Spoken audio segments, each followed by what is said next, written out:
피트 예시문항 6번 문제를 풀겠습니다. 난이도는 상 문제입니다. 그래서 역학 문제는 조금만 어렵게 출제해도 난이도가 이렇게 상으로 출제되는 경우가 종종 있습니다. 이런 거를 생각하시면서 문제를 풀어봅시다. 그림가는 금속구가 줄에 매달려 있는 보다 진자를 나타낸 것이다. 금속구를 연직으로부터 세타만큼 당긴 후 정지한 상태에서 가만히 놓으면 금속구는 단진동 운동을 한다. 그림란은 질량이 같고 직경이 EDD인 균이란 두 금속구 AB가 줄에 매달려 있는 보다 진자의 모습을 각각 나타낸 것이다. 받침날부터 AB의 중심까지 거리는 L로 서로 같다. 문제가 이렇게 출제가 됐습니다. 그러면 이 문제는 난이도가 높은 문제인데 첫 번째 고려해야 될 사항은 그림 나는 이게 그림 나죠? 질량이 같고 직경이 각각 DED인 균이랑 금속구 AB.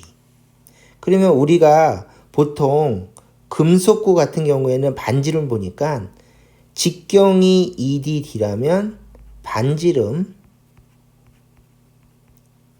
R은 2대 1이겠죠. 비율이 더 중요하니까 비율로 이렇게 적어봤습니다. 됐죠?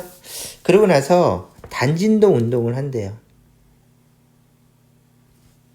자, 이제 풀 준비가 됐으니까 문제를 풀어봅시다. 기억, 단진자 운동의 주기는 A, B가 서로 같다. 이렇게 돼 있죠? 그러면 이거는 주기 공식을 이용해서 공식을 적으면서 똑바로 풀어도 되지만은 이거는 그렇게 푸는 것보다는 기본 개념으로 풉시다. 자, 1번. 자, 단진도 운동을 한대요. 근데 공이 부피가 있어. 금속구가 반지름이 있죠. 그러면 반지름이 있으니까 얘는 전물체가 아니라 부피가 있는 물체예요. 그러면 부피가 있는 물체가 단진동 운동을 할 때는 관성 모멘트를 고려하면서 문제를 풀어야 됩니다. 그러면 관성 모멘트는 공식이 어떻게 됩니까? 그러면 대표 공식이 I는 N 곱하기 R의 제곱이죠. 그냥 대표 공식으로 적겠습니다. 이 상태에서 요 질량 M은 동일하고 요 반지름 R은 이렇게 물체를 놓고 회전축을 정 가운데다 놨으면 이게 반지름 R입니다. 그러면 반지름 R이 클수록 관성 모멘트가 커지겠죠. 그러면 이렇게 생각하시면 되겠습니다. 어떤 물체가 이렇게 부피가 있는 물체가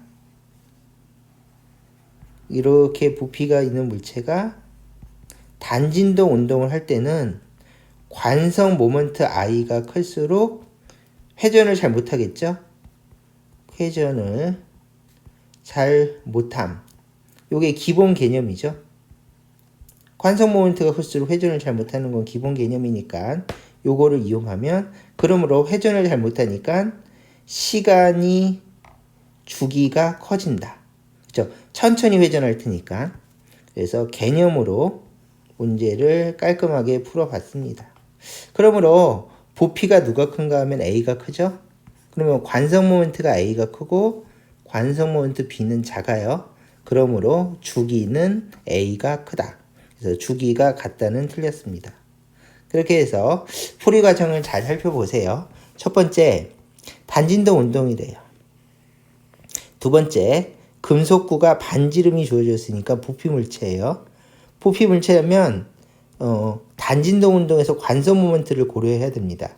관성 모멘트는 mr제곱이 일반적인 관성 모멘트니까 일반적인 공식을 써서, 그러면 요거의 관성 모멘트는 mr의 제곱하고는 같지 않지만 비례는 해요. 그래서 반지름이 클수록 질량이 같으니까 관성 모멘트가 크고, 이제 우리가 관성 모멘트의 기본 개념, 관성 모멘트 클수록 회전을 잘 못하니까 회전하는데 시간이 오래 걸려서 주기가 커진다. 이런 식으로 개념으로 풀어봤습니다. 정확한 공식으로 푸는 거는 비추입니다. 그래서 기억은 틀렸다. 니은을 해볼까요? 속력이 최대인 지점에서 가까속도의 크기는 A, B가 서로 같다. 이렇게 돼 있죠. 그러면 이번에는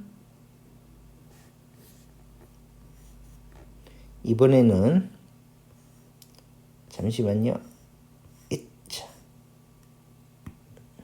이번에는 그림을 그리면서 생각해 봅시다. 기본 개념을 따져보고요. 난이도가 상문제입니다.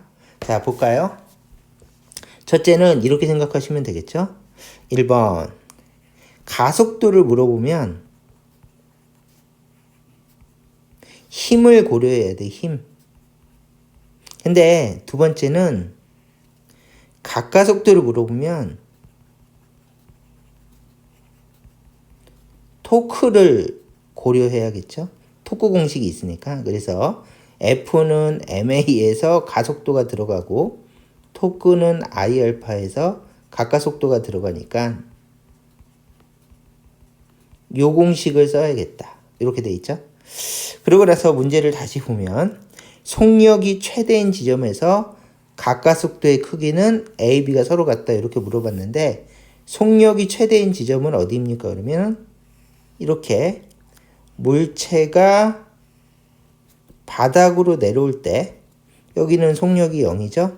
물체가 바닥으로 내려와서 여기서 속력이 최대이다.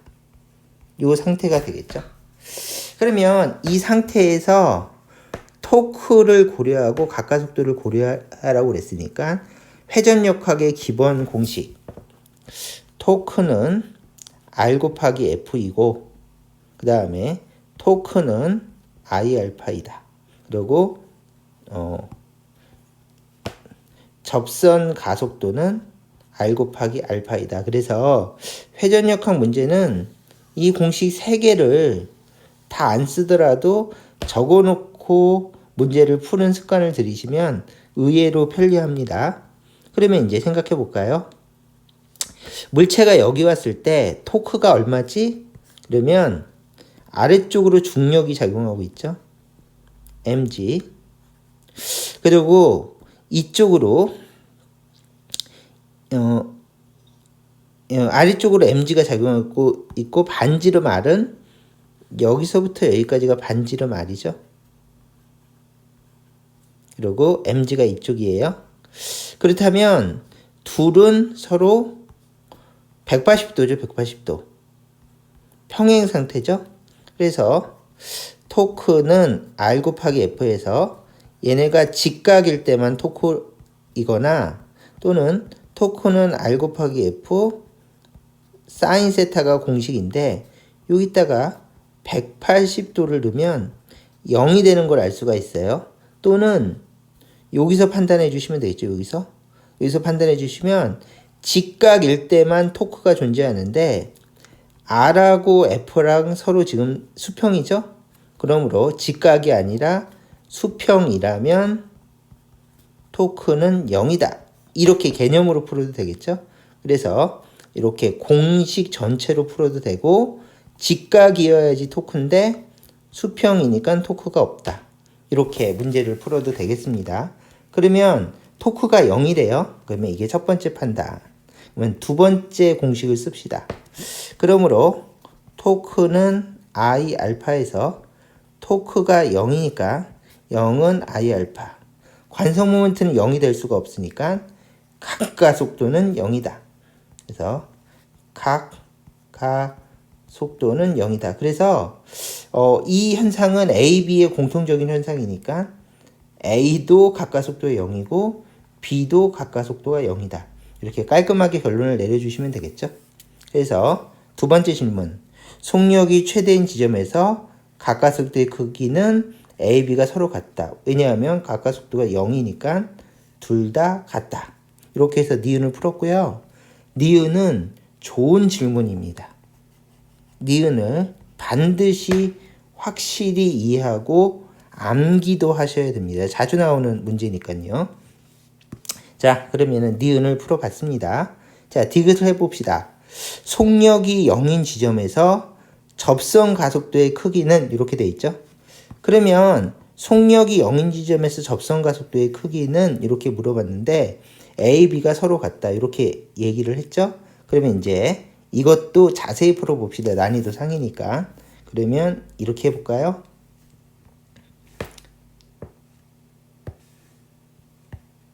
자, 속력이 0인 지점이 어디지? 그러면 이렇게 놓고 이번에는 이쪽에다 그립시다. 이렇게 놓고 물체가 이렇게 매달릴 수가 있겠죠?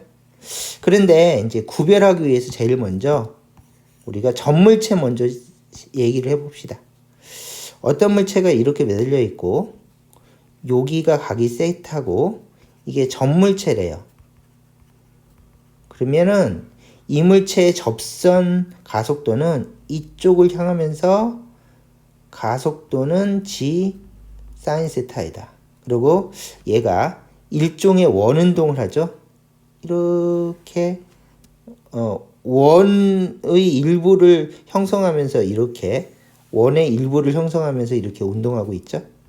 그러므로 얘를 접선 가속도라고 불러요.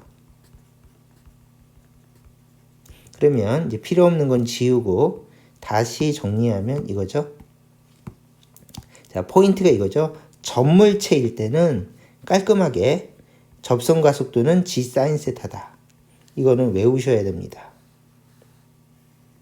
그런데 이게 전물체가 아니야. 우리는 부피가 있는 부피물체야. 그러면 부피물체는 풀이 방법이 달라져야 돼요. 그래서 이렇게 선을 긋고 이렇게 부피가 있어. 그리고 여기가 세타래요. 그러면 이쪽 부분이 움직이는 가속도하고 이쪽 부분이 움직이는 가속도가 달라요. 그리고 중심 부분이 움직이는 가속도도 다 다르겠죠. 그래서 이 가속도가 다르기 때문에 왜냐하면 거리에 따라서 이쪽은 빨리 움직여야 되고 이쪽은 천천히 움직여야겠죠.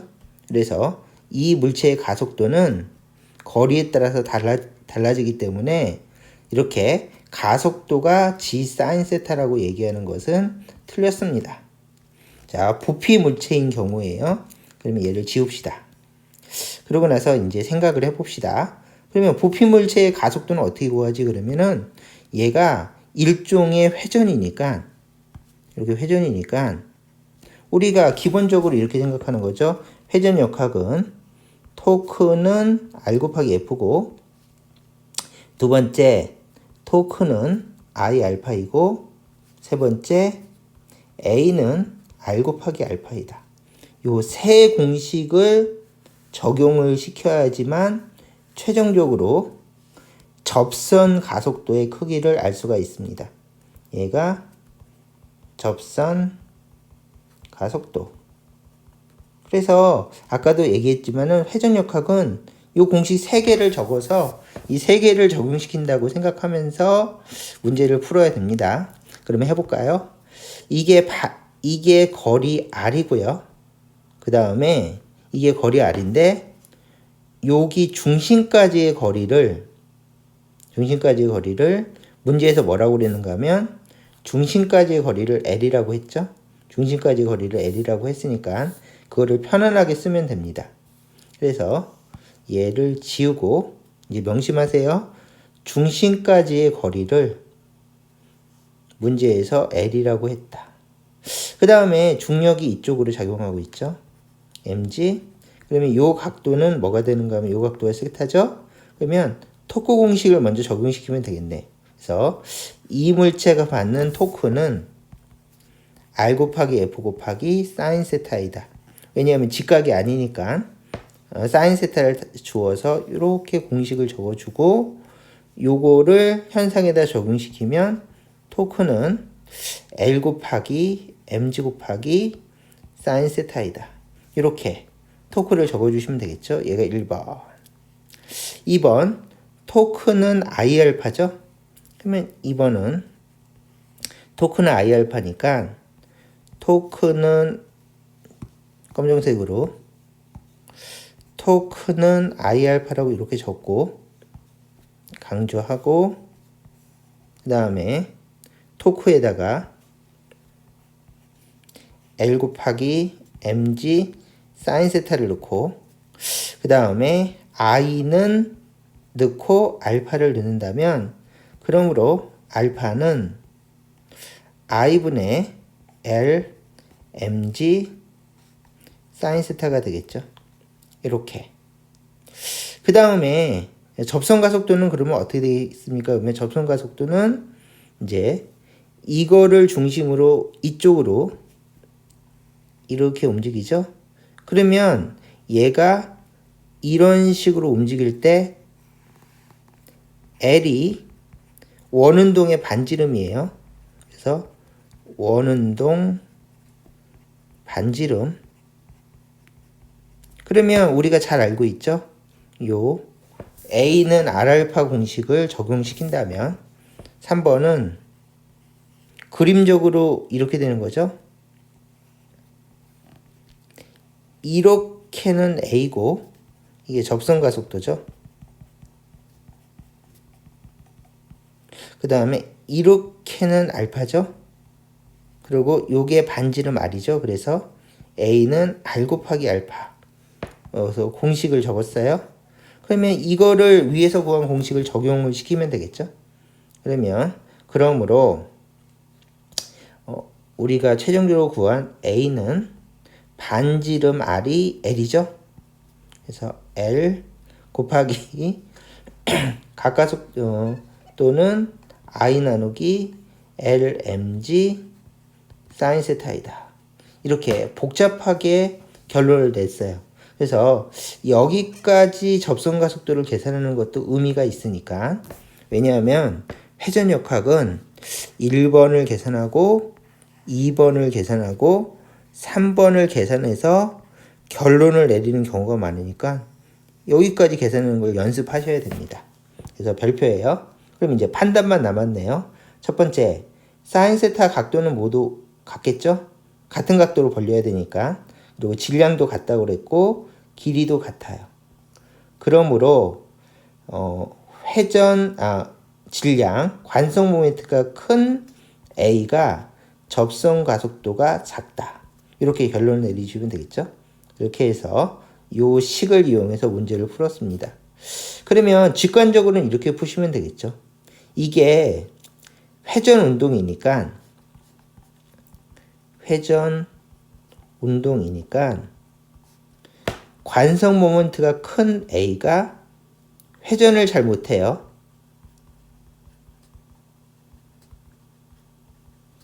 그러므로 접선 가속도 A도 작다. 이렇게 하면 굉장히 빨리 풀었죠? 그래서 아까도 얘기했지만은 이렇게 관성 모멘트가 큰 게 회전을 못한다는 개념이 문제풀이에 정말 자주 쓰입니다. 근데 요거로만 풀면 이제 요 문제로만 풀면 배우는 게 없으니까 1번을 제일 나중에 이렇게 설명을 한 이유가 이제 요걸로 풀면 너무 쉬우니까 이제 우리 연습하는 의미에서 1번, 2번, 3번 순으로 꼼꼼하게 설명을 해봤습니다. 그래서 요것도 어렵다고 무시하지 마시고 반드시 알아두시는 걸 추천합니다. 그래서 배울 게 1개, 2개가 있네요. 그래서 접선가 속도는 속도가 0일 때의 접선가 속도는 A가 작다. 이렇게 해준다면 속력이 0인 지점에서 접선가 속도는 A, B가 서로 일단은 틀렸습니다. 그래서 니은만 맞아서 답이 2번. 자, 답은 2번. 이렇게 나와 있죠? 약간 길었는데 여기까지 하도록 하겠습니다. 난이도 상문제입니다.